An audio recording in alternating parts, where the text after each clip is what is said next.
Live from Izmir, this is ERi-TV English News broadcast for Friday evening, 15th of May. The time is exactly 10:30 p.m. right now. Good evening to you, and let's begin with the top stories.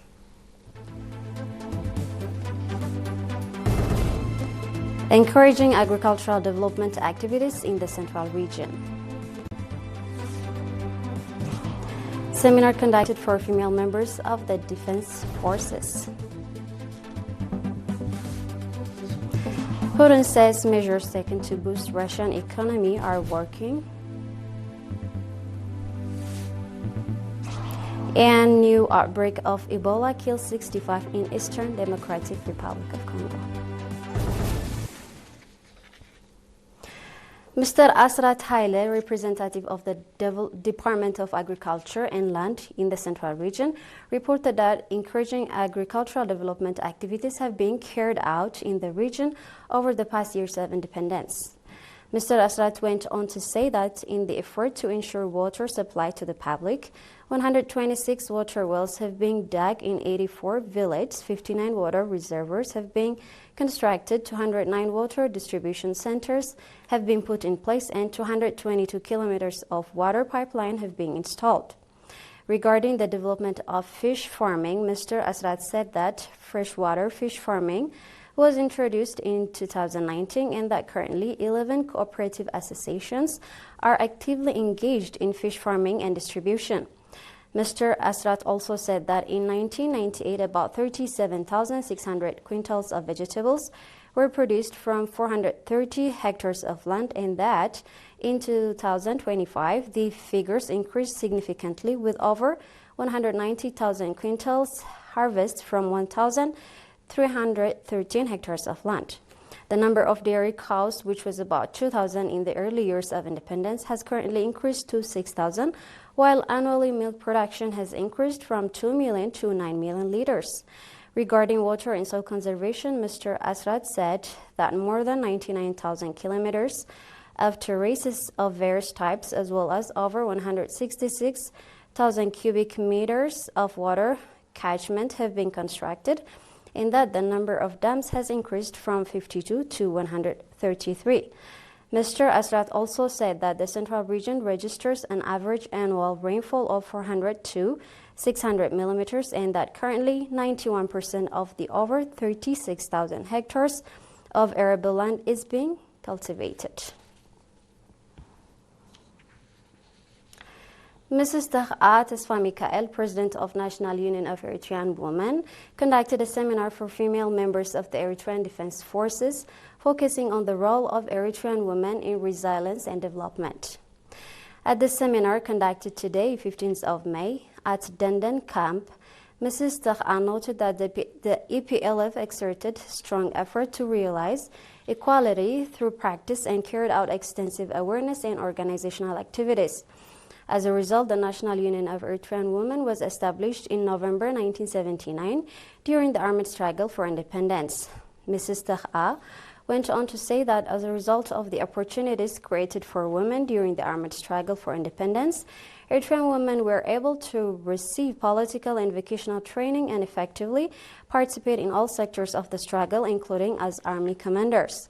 Noting that after independence, Eritrean government abolished and amended laws that harmed and discriminated against women and issued new equitable laws, Mrs. Taha said that these measures, combined with the values nurtured during the armed struggle, have created new opportunities for women. Mrs. Taha also said that the union is exerting strong effort to strengthen its organization inside the country and abroad, and called for reinforced efforts and greater participation of women. Training aimed at enhancing capacity in resource management has been provided to 66 employees of Elaborate Subzone, as well as area administrators, village coordinators, and others. The training, organized at Eden Semi-Urban Center, covered human resource, material, and financial management. Noting that similar training programs have been provided in Haggaz, Halhal, and Attakalezan, Mr. Abdul Karim Hassan, head of the Human Resource Development at the Ansaba region, administration said that the training provided in Elaborate was a contribution of that initiative. He also said that the program will continue in other subzones. Mr. Girmatzion Kasete, head of the administration and finance in the subzone, said that the training will make a significant contribution in addressing the shortcomings being observed in the subzone and called on the trainees to apply the knowledge they gained from the training in providing effective and timely service to the public. Noting the significance of the training in facilitating daily activities in the subzone, Ms. Asha Ali Noor, administrator of the subzone, called for sustainability of the training program. Similarly, training on administration and leadership has been provided to over 40 youth from all junior schools in Asmat subzone. The training covered basic politics and ideology, administration and leadership, as well as communication. Noting that the program was part of the 5-year strategic plan of the National Union of Eritrean Youth and Students, Mr. Azazi Barakat Ab, head of the union branch in the Asaba region, called on the trainees to apply the knowledge they received from the training in their daily activities. Mr. Maharan Natakla Ab, administrator of the subzone, and Mr. Mulu Tasfa Mariam, head of political affairs at the PFDJ in the region, called on the trainees to play a leading role in the implementation of the union programs. Moving on from domestic matters to global events, stay tuned.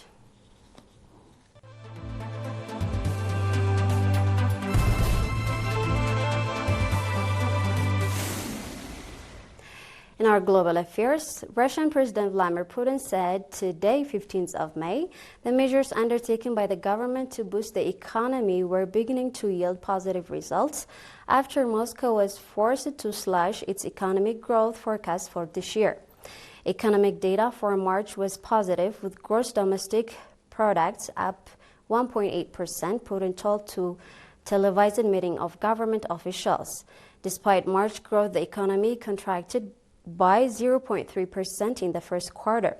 First forecast this week by Russia's economic ministry lowered estimates for gross domestic product growth in 2026 to 0.4% from 1.3% and cut estimated growth in 2027 to 1.4% from 2.8%.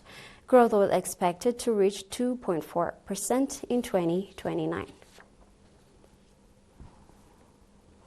Africa's top health agency has declared an Ebola outbreak in the Democratic Republic of Congo, Eastern Ituri province. Around 246 cases and 65 deaths have been reported, mainly in the gold mining town of Mongualu and Ruampara, said the African Center for Disease Control and Prevention, Africa CDC. Its statement today also added that it was convincing a meeting with Democratic Republic of Congo, neighboring Uganda and South Sudan, and other international partners to discuss priorities, including response efforts and cross-border surveillance. Ebola was first discovered in 1976 in what is now Democratic Republic of Congo and is thought to have spread from bats. This is the 17th outbreak of the deadly viral disease in the country. The disease is spread through direct contact with bodily fluid and through broken skin, caused severe bleeding and organ failure. Early symptoms include fever, muscle pain, fatigue, headache, and sore throat, and are followed by vomiting, diarrhea, and rash and bleeding. According to the World Health Organization, there is no proven cure for Ebola, and the average fatality rate is around 50%. We're about to end our news broadcast, but before we say goodnight, here's a final look at the top stories.